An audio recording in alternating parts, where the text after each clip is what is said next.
Hello everyone, welcome once again. What we have seen so far as part of the major phase, we talked about types of data. The data should be of two types, the discrete and the continuous type of data. But then knowing the type of data is just the first step in our entire analysis in the major phase. The second step in the major phase is to prepare a detailed data collection plan and then try to collect the data as per the requirement that we may have.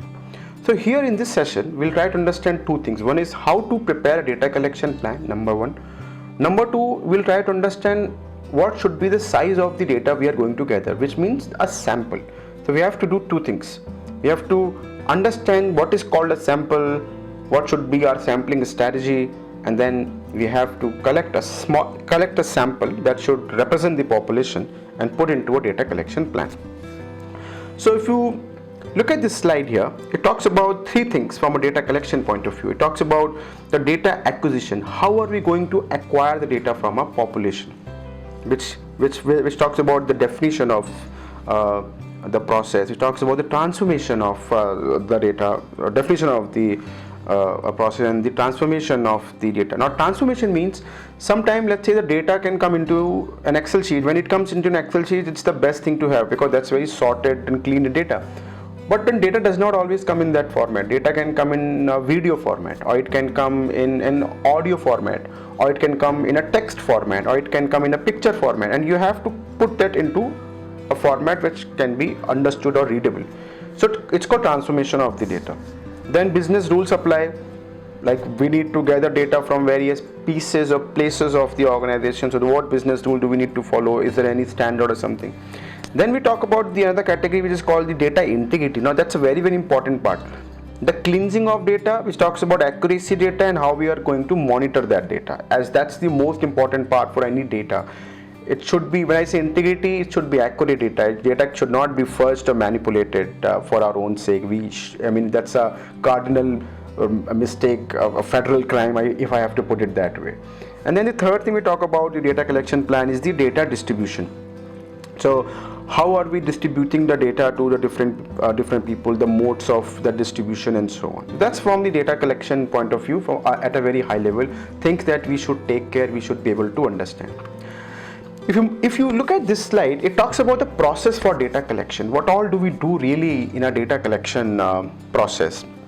We first try to establish the data collection goals. Why are we collecting this data? What is the need for it? And then we try to understand what data do we need to gather. Once we understand the need for collecting the data, we understand what data do we need to gather. Now that's where this question comes, or this decision comes.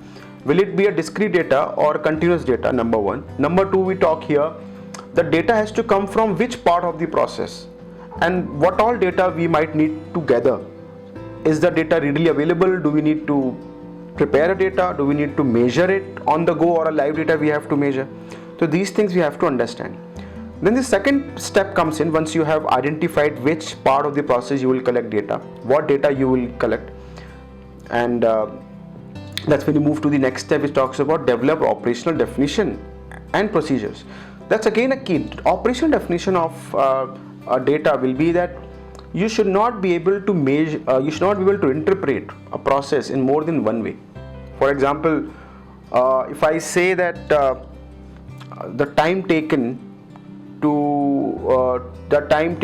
for me to catch my bus between the time I leave from my home, so that time is called the time taken to catch the bus. Or if I have to rephrase the entire thing again, the time I take between I leave my house and then I catch the bus, so that's the total time I take to catch my bus every day, for example. So now this definition is not very clear, will be very vague, and people will say I can interpret it in more than one way. For example, when you say leave your home means what? Do you mean leave your main door, or your society, your office, if you stay in a gated community, so the main gated community's door, or when you come out of the lift? So there can be many ways of interpreting, because by the time I leave my main door and reach my society gate, it takes me easily 5 minutes. So am I counting those 5 minutes also? So when you say leave your home, what do you mean here? Similarly, when I say catch the bus, now catch the bus also can have various meaning here. When I say when I get inside the bus, or when I reach the bus station. So there can be various ways of understanding this, leaving my home and catching the bus. So operational definition should always be very clear, specific, crisp. It should be the minute I leave my main door of my home, that time stamp, and the moment I am inside the bus, that's time stamp. So the time taken between these two time stamp will be the time taken for me to reach the bus station from my house to the bus station. So now that is called the operational definition. It should never be interpreted in more than one way. That's for every process. For example, time taken for admission of a student into a business school, for example.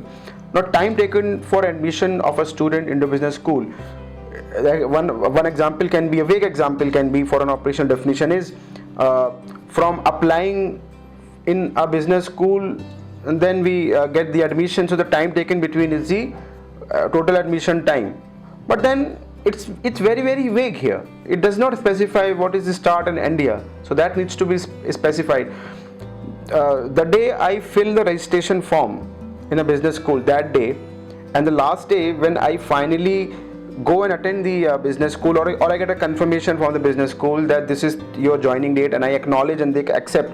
So that time between will be the admission time total taken. Because if I have to improve the time taken to reduce the admission cycle time for a student, let's say if I am working on this project where I want to reduce the time taken by a student to get the admission into a business school, I need to know very clearly what time we are looking at. Unless I have a specified measured data, I will not be able to do anything with that. So that's about the operational definition, and then I talk about how am I going to measure it, how will I collect that, what will be the calculation for it. So these two things we talk from the operational definition and the procedure point of view. Then we move to the third part, which is the ensure data consistency and stability. Now data consistency and stability talks about the people who are collecting that data or measuring that data.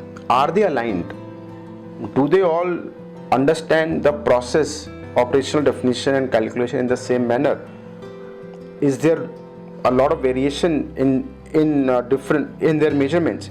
Because if there is a lot of variation in their measurements, that data cannot be reliable and cannot be stable. For example, I am measuring a room's length with a scale, the feet scale. I'm measuring the room's length with a feet scale. Another person is measuring that room with the inchy tape, which is like you put one piece here, another piece here. The inchy tape will give me the exact length of that room without losing any millimeters there. But while I'm putting those scale, there is a possibility that I might not put it at the same place again. So my measurements may have some variation. What is the problem here in this case? The problem here is both of them are using different methods to calculate the same distance. So this is what we have to be very cautious when people are measuring things, when they're calculating something. They should use the same equipment, same methodology in order to ensure that there is hardly any variation in the measurements. So that's a very important thing when we are looking at the stability and reliability of the data we are gathering. The last piece in the data collection plan is what we need to understand is we need to collect the data and monitor the consistency here. Now, data that you have gathered today, it cannot be that next month when you gather the data it looks completely different. So people need to be trained, they need to be aligned, they need to be calibrated on the data collection method and the entire planning. So these are some of the things which we discuss as part of the data collection plan here. If you look at the slide here we are talking about a template that can help you to understand how are we collecting the data. So here you can see we are talking about what is the type of data we are gathering, what is the process that is in place, and what is the operational definition of the process, what is the calculation we are using, what are the stratification factors. Now stratification factors we'll talk in a while. Then we talk about who will collect that data, what should be the sample size, and so on. So this information we are measuring here. Where will I store that data? Will it be a manual activity or simply automated where I simply download the data? Who will collect the data? Will I do it every month or will I do it just once? So this information you can capture into a template which looks very much like this. It's also called as a data collection template.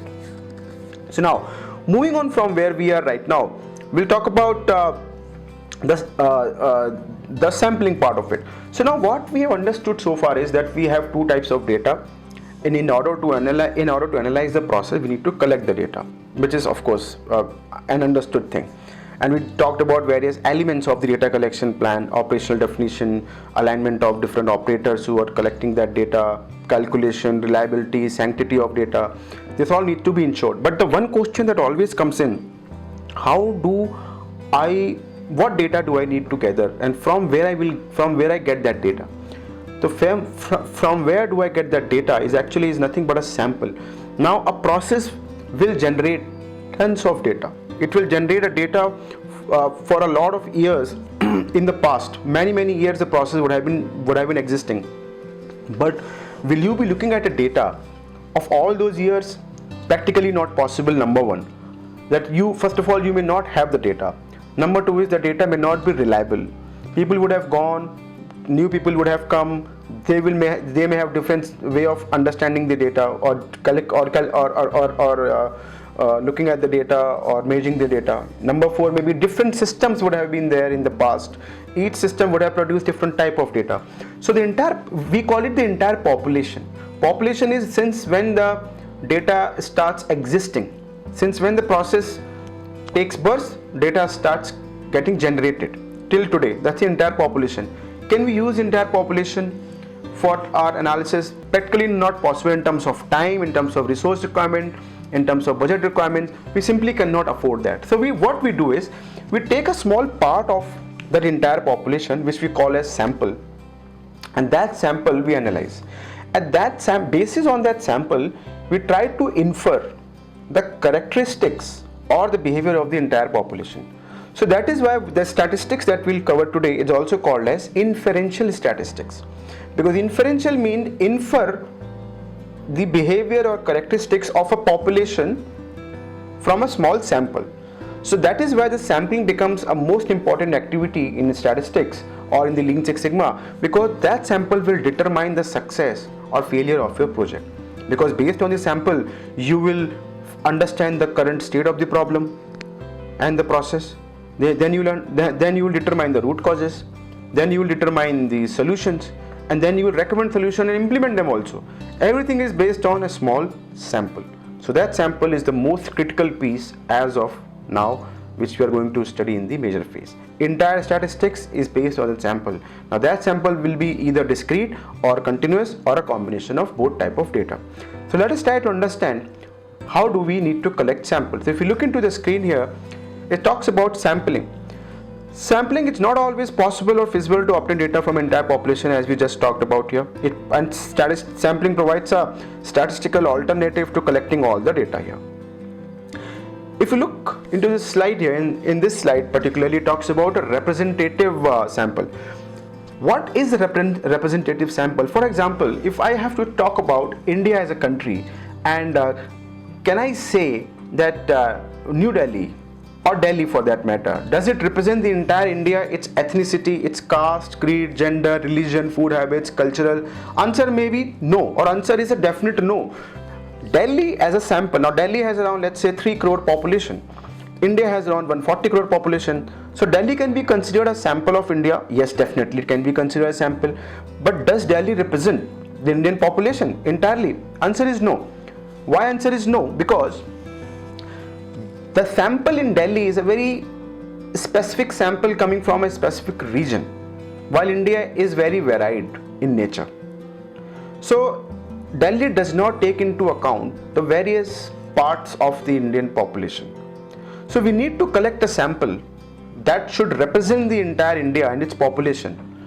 When do we typically collect? Let's say there are elections happening, and during the elections different parties, they collect a small sample to predict how many seats will be won by which political party. So they cannot speak to all 140 crore people, so they take a small sample, and that sample, it has to be representative, because they have to predict very accurately which political party will win how many seats. So what do they do for this activity is they take a sample that should represent India as a whole. So they go to different states, they talk to different people from different caste, creed, religion, food, ethnicity, urban versus rural, income types, and previous affiliation with the party, their age group, age bracket they fall in, so these are some of the categories they identify, and from each of these category they collect some random data. So two things we study about the sample. If you look into this slide, it talks about the random data, and it should be representative. In order to make a representative, you have to divide the data population into various characteristics, which is called as the stratification factors. So a sample should always be random and stratified. As you can see on the screen here, stratified random sample is the right way of collecting the sample that will help you to get the entire population as a representation that will be nothing but a sample. So sample should be stratified and random. That will help us to understand the characteristics of the entire population here. Here we are talking about random as a word. Random is not just an English word. Random means there is equal chance or equal probability of each data point to be chosen. You are not biased. That's called random. If I close my eyes and pick up anything, that is random. But if I know something is on the right, something is on the left, and then I pick it up, then that's not random, that's biased. So you got to be absolutely random, and then divide population in as many categories as possible, and then take a random sample. That's when we have a stratified random sample, which will always be a representative sample in front of us. Some sampling consideration that you can see on the slide. Where is that data located, where is the process located? It's very important for us to understand. Then what should be the frequency and size of the sampling? You should try to collect a sample looking at your own bandwidth. How much time do you require to collect sample? How much time do you require to analyze a sample? And that will determine the sample size here, the time taken to collect sample, analyze sample, and then after analysis, how much time do you need to provide the analysis of that sample. So that's about the sampling consideration. That's about how do we put together data collection plan and take a sample from a population. So that's about sampling and data collection plan. Thank you for watching. This is Shivendra Sharma here.